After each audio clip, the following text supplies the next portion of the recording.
Queridas amigas, queridos amigos, muy buena noche. Eh, Tenemos aquí nuevamente a Emilio Carrillo. Emilio, buena noche. ¿Qué tal, Enrique? Muy buenas noches, un abrazo. Un abrazo. Siempre feliz de hablar contigo y en este momento muy interesado en saber qué nos cuentas en torno a lo que escribes en este libro, Seres espirituales, evolutivos e involutivos, sus influencias en la humanidad. Porque es un libro para mí decisivo. Al leerlo, a mí se me han quitado las ganas de escribir, que tenía ganas de escribir sobre el tema, porque todo lo esencial lo cuentas ahí, más allá de que siempre se puedan seguir dando detalles, para mí, sobre todo sobre el Apocalipsis, pero es un libro decisivo para mí, en el que interpretas de forma muy certera todo lo que está ocurriendo a la luz de las Escrituras y especialmente a la luz del Apocalipsis. Si te parece, Emilio, vamos a hacer una pequeña introducción para que nos cuentes cuál es el fondo y cuál es la tesis de este libro. Lo único que yo sí te quería comentar que siempre hay algo de actualidad que conecta con este libro, porque en este libro hablas de quién hay detrás de esas élites psicópatas, según algunos, para mí también satánicas y luciferinas, como tú las defines, y de repente sabemos que este fin de semana tenemos la reunión anual del Club Bilderberg en Lisboa, tanto de esa reunión como probablemente de la inteligencia artificial con respecto a la que han saltado todas las alarmas justamente en estas últimas horas, serán temas que toquemos mañana en Horizonte. Pero sí me gustaría que a medida que nos vayas contando el contenido del libro, nos expliques qué conexiones hay con esas y otras noticias de actualidad. ¿Cuál es la tesis fundamental del libro, querido Emilio? La tesis fundamental es fácil de resumir. Existen seres espirituales, cosa que en esta sociedad que está expulsando lo trascendente, cada vez cuesta más trabajo, entre comillas, que se entienda. Pero en la creación, en el universo, en la manifestación, existen seres espirituales. Podríamos decir que hay otras dimensiones de existencia, que tienen otras bandas en cuanto a su frecuencia vibracional, y ahí hay formas de vida que no tienen la densidad desde el punto de vista físico que tenemos nosotros, y eso es lo que las distintas tradiciones y muchos sabios y sabias a lo largo de la historia han denominado, Enrique, seres espirituales. Y es importante, junto con este hecho, lo primero es que existen, ahí están. Lo segundo es que los seres espirituales no son todos iguales, sino que se pueden englobar en dos grandes categorías. Los seres espirituales que están posicionados al servicio de la vida, los seres espirituales que a mí me gusta llamar evolutivos, los seres espirituales que llevan un ordenamiento de vida sensato porque van ligados al sentido de la vida, que es la espiritualidad de la que hablamos tú y yo cuando nos referimos a espiritualidad, nos referimos a una espiritualidad evolutiva desde el punto de vista de que eso está al servicio de la vida, es amorosa, compasiva, solidaria, mano tendida, etcétera, etcétera. Pero junto con los seres espirituales evolutivos, también hay seres espirituales involutivos, seres espirituales que no están al servicio de la vida, sino que se posicionan al servicio de ellos mismos y que aunque tengan una caracterización, un perfil, entre comillas, espiritual, porque no tienen una densidad física, sin embargo, sí tienen una práctica de vida ligada al egoísmo y al egocentrismo. Primera tesis, por tanto, primer punto de la tesis, existen los seres espirituales. Segundo punto de la tesis, los seres espirituales son clasificables en dos grandes categorías, los evolutivos o sensatos y los involutivos o insensatos. Y por fin, el tercer y último punto de la tesis es que esos seres evolutivos, tanto los unos como los otros, los evolutivos como los involutivos, todos los seres espirituales en definitiva, inciden en la humanidad. Es decir, no son ajenos a lo que es nuestro proceso consciencial como colectivo humano e influyen en la humanidad. Los seres espirituales evolutivos influyen, inciden de manera evolutiva, podríamos decir que intentando colaborar con nuestra expansión de conciencia, y en cambio los seres espirituales involutivos interfieren en sentido contrario, dificultando y poniendo trabas a nuestra expansión de conciencia. Estos serían los 3 puntos básicos de la tesis que se maneja y se desarrolla en el libro. Lo fundamental es que en ese libro, además de dar una explicación desde sus inicios de lo que se ha escrito acerca de esos seres, lo aplicas al momento actual y a los años que vienen, que para ti y para mí también son decisivos. Y ya lo hemos estado viendo en cuanto a la intervención de esas fuerzas involutivas que nos llevan en una dirección concreta que tú explicarás, y también de la ayuda que podemos recibir de esas fuerzas evolutivas y la inspiración en la más importante de esas fuerzas, en el espíritu crístico. Si te parece, Emilio, en tu libro hablas en la primera parte de las influencias espirituales sensatas e insensatas en la vida y en la creación.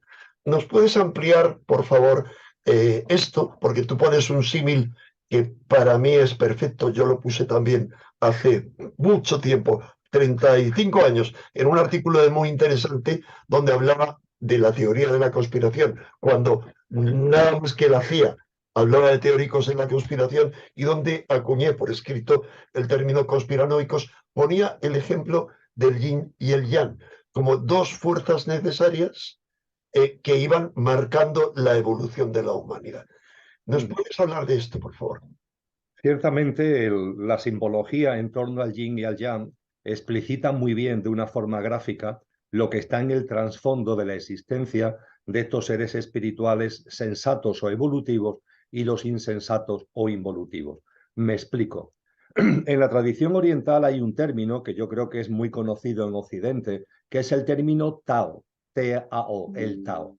El Tao es un vocablo del chino antiguo que significa algo así como camino. También puede ser entendido o interpretado como vía o incluso como destino. Y lo que se nos dice en el principio oriental del Tao es que todo lo que existe tiene un principio primordial que lo impulsa. Incluso desde el punto de vista de la ciencia se habla de una inflación cósmica y de un Big Bang, ¿no?, que todo lo impulsa. El Tao se refiere, está descrito en ámbitos espirituales, pero también hace referencia a la existencia de un principio primordial que todo lo impulsa, el universo, la vida y la existencia. A partir de ahí, el Tao lo que nos indica es que existiendo ese principio primordial que todo lo impulsa, la vida tiene un sentido, la vida tiene un sentido, la vida tiene un orden, tiene que ver con el orden natural, tiene que ver con los patrones y pautas de geometría sagrada, tiene que ver con el orden del amor que hablaba, por ejemplo, Agustín de Hipona. Pues bien, cuando desde el Tao se nos habla de ese principio primordial que todo lo impulsa y que la vida tiene un sentido, lo que también nos enseña el Tao es que la propia vida, la propia existencia y la propia creación no marca una dirección obligatoria. Es decir, que la vida ciertamente tiene un sentido impulsado por ese principio primordial, pero que las formas de vida que hay en el universo, también por supuesto los seres humanos, también por supuesto los seres espirituales, tienen libre albedrío para vivir alineados con el sentido de la vida o a contramano del sentido de la vida.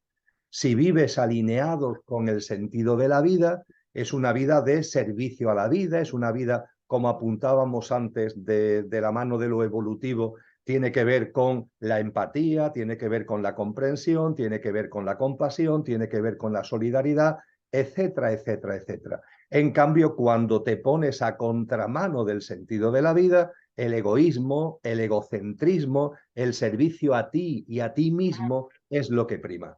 Dicho esto, el Tao nos habla, por tanto, de que la vida tiene un sentido, de que en libre albedrío se puede vivir alineado con el sentido de la vida o a contramano del sentido de la vida, y que el Tao como tal todo lo permite.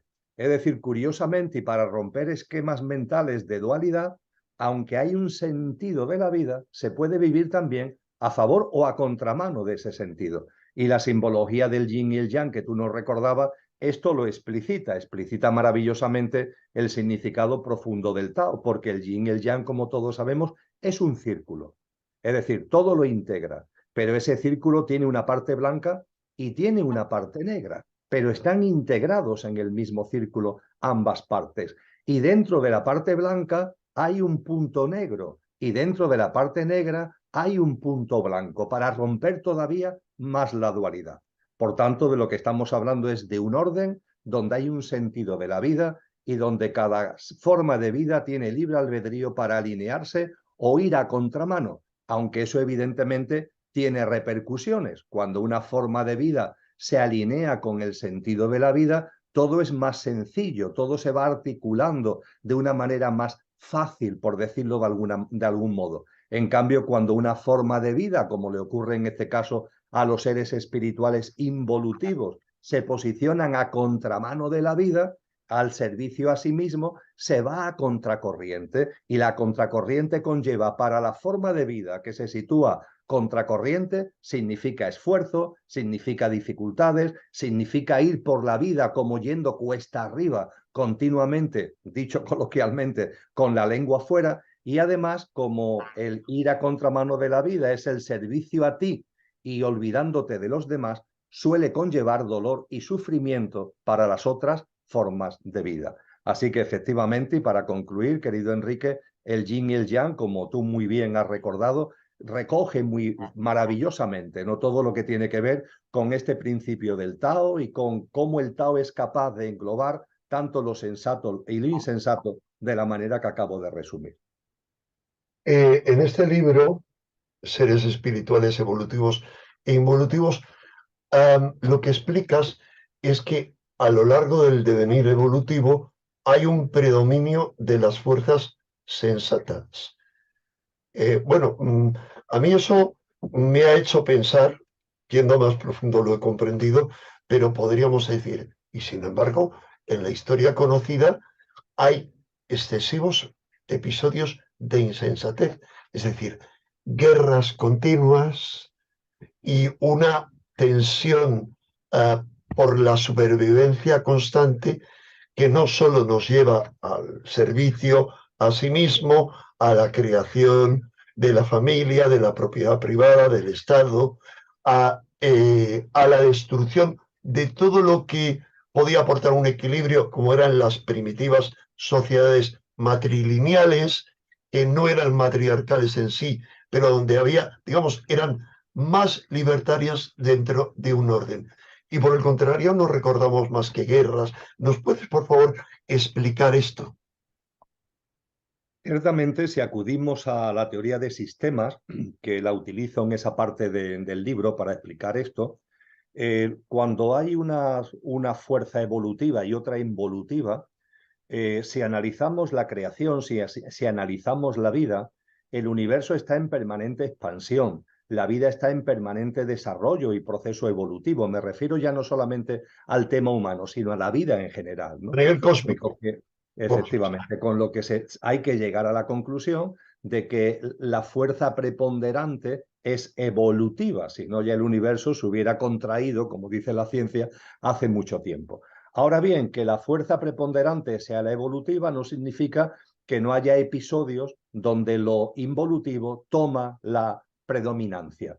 Y curiosamente, esa predominancia parcial, pasajera de lo involutivo, sirve como resorte para reforzar y para afianzar el proceso evolutivo. Esto se pone muy bien de manifiesto en el ámbito de la célula. Cuando una célula es vieja y va a dar lugar por yemación, por mitosis a la célula vieja, a la célula nueva, en la célula vieja, ¿qué sucede? Que hay una especie de convivencia entre las fuerzas creativas dentro de la célula que van a potenciar el nacimiento de la nueva, pero también hay fuerzas anquilosantes que están como ahí como retardando el proceso. Y curiosamente dentro de la célula, aunque no sea el objetivo de las fuerzas anquilosantes, esas fuerzas anquilosantes generan unos procesos que potencian y generan masa crítica en el ámbito de las fuerzas creativas. Pues bien, aplicado a la humanidad, podríamos decir que sucede también esto, Enrique. Hay una tendencia evolutiva en el proceso humano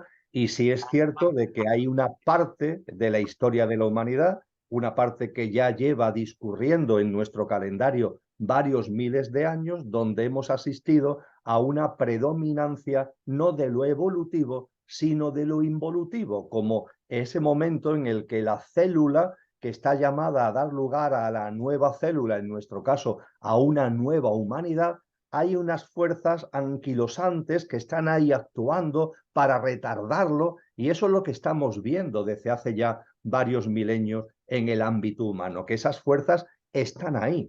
Ahora bien, lo que nos enseñan todas las tradiciones espirituales, toda la sabiduría perenne, es que elevemos la vista, que no hagamos que los árboles no nos dejen ver el bosque, porque eso a su vez tiene que ver con el proceso evolutivo. Entonces, en definitiva, yo me atrevería a decir que lo que las tradiciones sagradas nos narran en el ámbito del cristianismo, por ejemplo, en el libro del Génesis, con la famosa serpiente, ¿no?, que tienta a Eva y también tienta a través de Eva a Adán, tiene que ver con el hecho de que la humanidad en un momento concreto, en su libre albedrío, porque Adán y Eva no son Adán y Eva, hace referencia a un momento evolutivo de la humanidad. En el libro intento explicar cómo la humanidad adámica es la humanidad de arranque de la Atlántida, es la terminación de la humanidad lemuriana y el arranque de la Atlántida. Pues bien, en el momento del arranque de la Atlántida, la humanidad se decanta por un servicio a ella misma egoico y egocéntrico de las almas encarnadas en esos momentos en seres humanos. Eso es lo que se conoce en el ámbito del cristianismo como el pecado original, que no es que se pase de padres a hijos genéticamente, sino que son las almas que en un momento concreto se decantan por lo involutivo, y esa decantación por lo involutivo tiene repercusiones en sus siguientes reencarnaciones, como es lógico. Entonces diríamos que la humanidad está sumida en un proceso con una predominancia involutiva, pero eso bajo ningún concepto nos puede hacer creer que esa predominancia es definitiva. Es algo pasajero, es algo que ocurre en un momento determinado, pero son muy claras las palabras al respecto, por ejemplo, de Jesús de Nazaret, cuando crucificado en el madero, antes de expirar, dice: todo está cumplido. Esas palabras, como también se explica en el texto, significa que todo este proceso al que acabo de resumir es un proceso que está ya culminado y que lo que le queda por delante a la humanidad es ya una prevalencia cada vez mayor de lo evolutivo, aunque lo involutivo esté como desatado en el momento actual, intentando dificultar el proceso de configuración de la nueva humanidad. Me parece clarísimo. Hay otra referencia que quería hacerte, a ver qué opinas, y es que saliéndonos de ese punto de vista tan corto, tan a cortoplacista, y yéndonos más atrás, subiendo más arriba, vemos que las diferentes tradiciones hablan de grandes edades, hablan de una inicial edad de oro, edad de plata, edad de bronce, cada vez más densas, cada vez más breves, más comprimidas, y finalmente una edad de hierro, lo que llama la tradición hindú el Kali Yuga o edad oscura, que sería aquella de la cual estamos viviendo, según mi interpretación y la de otros, los últimos coletazos. A la luz de esto, quizá tú crees que se puede entender mejor esto, que nuestra visión cortoplacista nos hace ver lo que está ocurriendo, sin entender que estamos viviendo quizá el momento más degradado y por otro lado también el que más posibilidades tiene, porque se acaba este ciclo y hay la posibilidad de que comience otra edad de oro. Totalmente, Enrique, lo ha resumido sensacionalmente. Estamos viviendo un momento cumbre en el proceso evolutivo humano. No es un tema baladí, ni es una fantasía. Está anunciado por todas las tradiciones, se nos habla con claridad de señales que están ahí ya delante nuestra para quien quiera ver, y estamos, por tanto, en los prolegómenos del surgimiento de una nueva humanidad. Esa nueva humanidad está ya poniéndose las semillas. Lo que ocurre es que dentro de poner las semillas de la nueva humanidad, las tradiciones espirituales nos hablan de que hay una fase, que es en la que estamos actualmente, en donde la semilla se pone en una prevalencia de lo involutivo.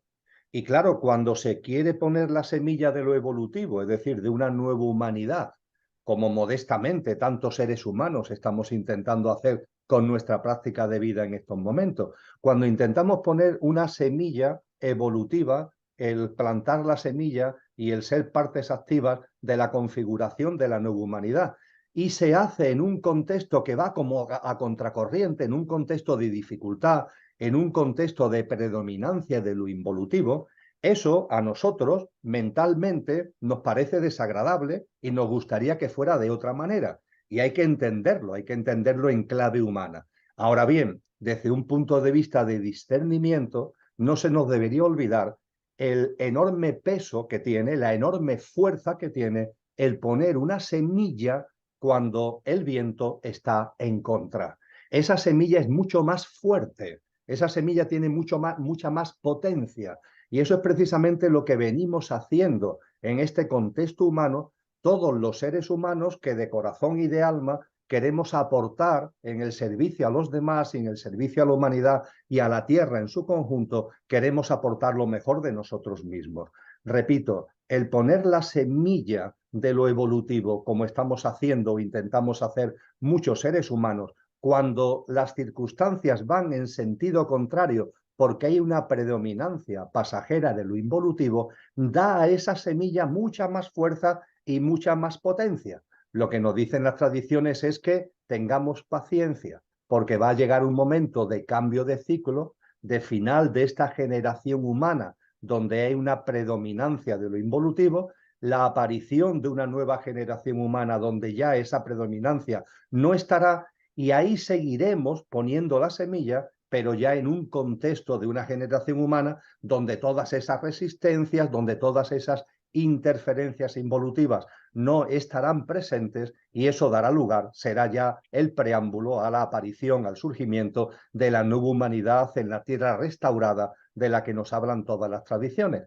Así que ciertamente estamos viviendo un momento culminante y las fuerzas involutivas, sabiendo, porque tienen conocimiento, tienen discernimiento, tienen sabiduría, están haciendo un esfuerzo ingente en estos momentos, no para evitar lo que ya es inevitable porque todo está cumplido, no para evitar la nueva humanidad, que eso ya nadie lo puede evitar, eso es un hecho, podríamos decir, cierto. Ahora bien, su objetivo entonces, ¿cuál es? Su objetivo es muy sencillo, que el menor número de almas encarnadas en seres humanos, en definitiva, el menor número de personas posibles, participemos en la nueva humanidad. Ese tren saben que ya no hay forma de pararlo, dicho coloquialmente, ese tren va a salir. Y su objetivo es que el menor número posible de personas subamos a ese tren. Y diríamos que las fuerzas evolutivas lo que procuran y propician es que el mayor número posible de almas encarnadas, de seres humanos, participemos, formemos parte de ese tren y participemos en la nueva humanidad. Y esto es exactamente lo que estamos viviendo en estos momentos. Cuando se habla tanto, ¿no?, de esa reducida minoría que, controlando el sistema socioeconómico, dirige a nivel mundial también el entramado político institucional, el complejo científico y tecnológico, la gran pregunta es, ¿qué quieren? Pero si ya tienen todo el poder, si ya tienen todo el dinero, se acumula la riqueza y los recursos, es que los objetivos de esta reducida minoría no son materiales, son espirituales. Pero lo que ocurre es que son espirituales no evolutivos, que es como los normales entendemos la espiritualidad, sino que ellos están decantados, claramente están postrados ante lo involutivo, y lo que intentan es actuar desde el punto de vista del poder que tienen y de la prevalencia que tienen en el sistema socioeconómico para dificultar. Diríamos que se trata, tú y yo eso lo hemos hablado incluso en alguna entrevista a través de tu canal, ellos lo que quieren es extraviar almas, de eso se trata. Eso es lo que estamos viviendo en el momento presente y tenemos que vivirlo con alegría, con esperanza, porque es un momento cumbre en la configuración de lo nuevo, sabiendo lo que está ocurriendo y poniendo lo mejor de nosotros mismos para que esa nueva humanidad sea una realidad, dicho en términos coloquiales, cuanto antes. Me alegra mucho que reiteres ese mensaje que yo intento dar siempre. Bueno, mis visiones son apocalípticas, como línea general, pero siempre sin olvidar que Apocalipsis es revelación, la revelación de lo que está ocurriendo, qué hay detrás de esos hechos aparentes que vemos y cuál es el sentido último, hacia dónde nos conducen. Te decía, en cuanto a lo que has comentado, hay estudios, yo te mandé hace tiempo uno, en el que se analizaba, por ejemplo, a la élite, el núcleo duro del foro de Davos y de otras élites similares, y se las definía, en el caso de ese autor, como luciferinas. Podríamos discutir si son luciferinas o satánicas, ¿vale? Pero explicando claramente por qué. O sea, ahí explicaba, entre otras cosas, que se creen dioses. Dicen, yo voy a generar una humanidad por el bien de la humanidad, por el bien de la Tierra, que es la excusa de la Agenda 2030. Claro, como vamos cada vez a peor, vamos a poner remedio a toda esa catástrofe biológica, a ese biocidio permanente, a ese cambio climático que tiene causas cósmicas externas, para mí indiscutible, pero para mí también indiscutible, causas del egoísmo de la humanidad, de que todos lo que decimos es ¿qué hay de lo mío? O todos queremos más. No la civilización, el cuarto y el quinto mundo, el cuarto que es el nuestro y el quinto los que están por encima. No, es que el antiguo tercer mundo también quiere más, quiere productos, quiere todo y contamina el planeta a tutiplén. Pero te decía, perdona, en cuanto a eso, hay esas fuerzas, hay gente dentro de esa élite, ¿crees tú, que, que participan conscientemente de una visión de ese tipo, de una visión ocultista? No tengo ninguna duda, Enrique, de que es así.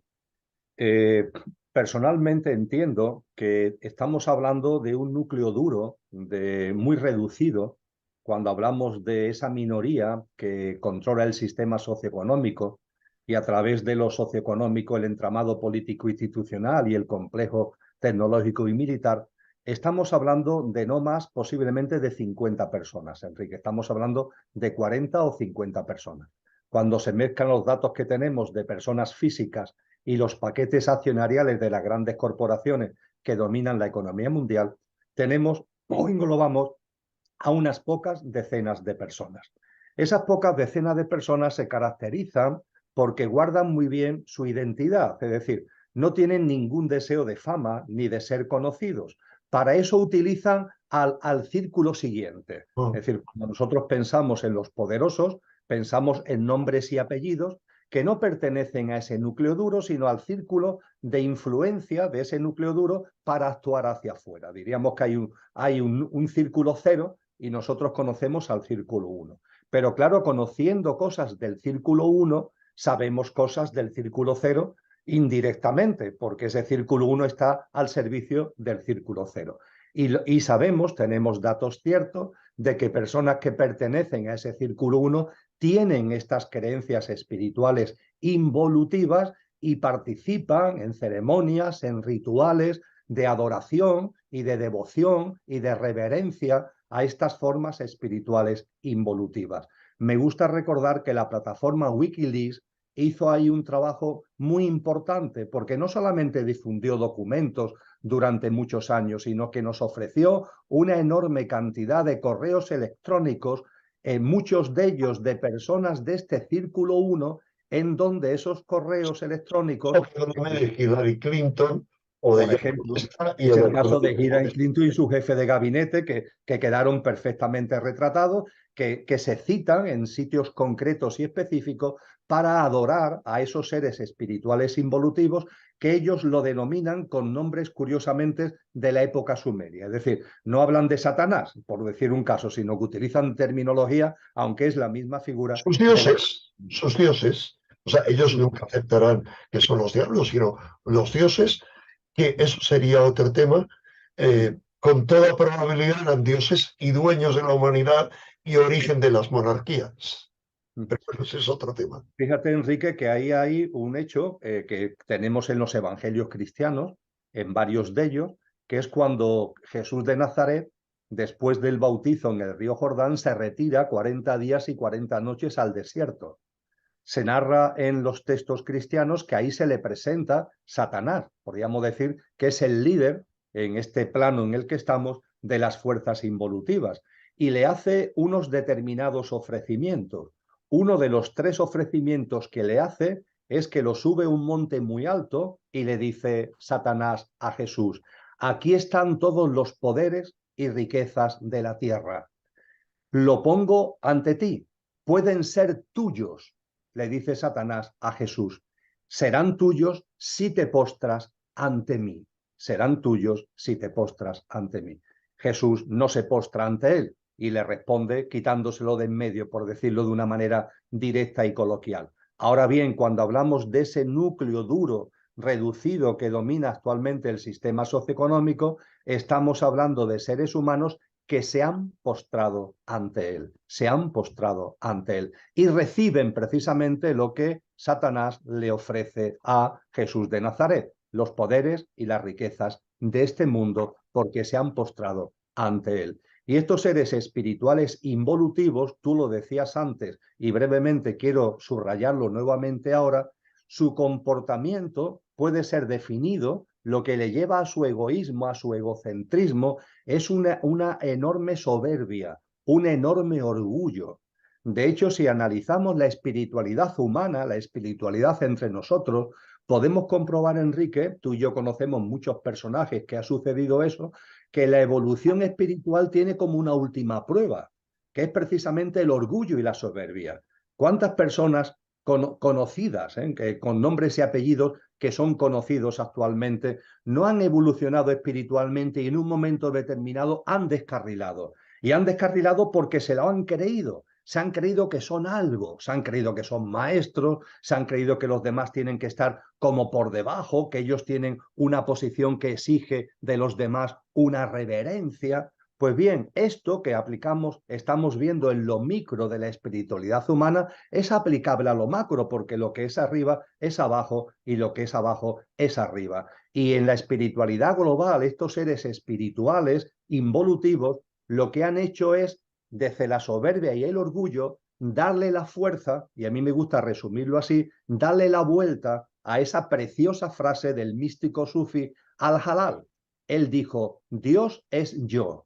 Y yo soy Dios cuando ceso de ser yo, cuando ceso de estar aferrado a mi personalidad, a mi pequeño yo, cuando hago presencia de lo que auténticamente soy. Pues bien, estos seres espirituales involutivos, ¿qué es lo que dicen? Dios es yo y yo soy Dios sin cesar de ser yo, sin cesar de ser yo. Desde mi personalidad, desde mi yo, en este caso el yo de un ser espiritual, pretendo ser Dios. A partir de ahí, ellos pretenden ser Dios, como tú antes indicabas, y quieren reverencia, quieren devoción, una reverencia y una devoción que este círculo cero lo hace conscientemente estando a su servicio, y que los demás, ojo, los demás, tú, yo, los demás, podemos sin darnos cuenta también estar a su servicio cuando llevamos a cabo la práctica de vida que ellos quieren, cuando llevamos a cabo una práctica de vida con sus sistemas de creencias,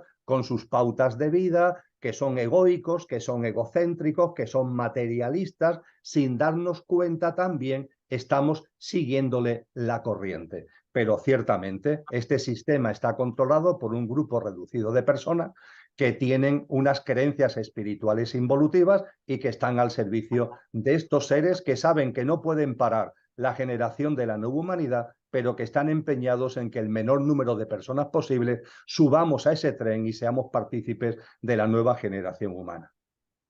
Aunque se nos acaba el tiempo, querido Emilio, debo recordar a todas nuestras amigas y amigos que por favor preguntas que le quieran hacer a Emilio, que es imposible, como hago yo, ir consultando, contestando preguntas, las pongan en comentarios, no en el chat, porque el chat es imposible controlarlo, en los comentarios, y si te parece oportuno, seguimos en otra ocasión hablando, si te parece, de esas fuerzas involutivas que conocemos como Satanás, que a nivel oculto se conocen como Sorat, cuyo número es tradicionalmente en Cábala el 666, y qué encarnación puede tener en estos tiempos como culminación de todo este proceso de perfidia que lleva a la perdición de las almas. Pero una última y breve pregunta, Emilio.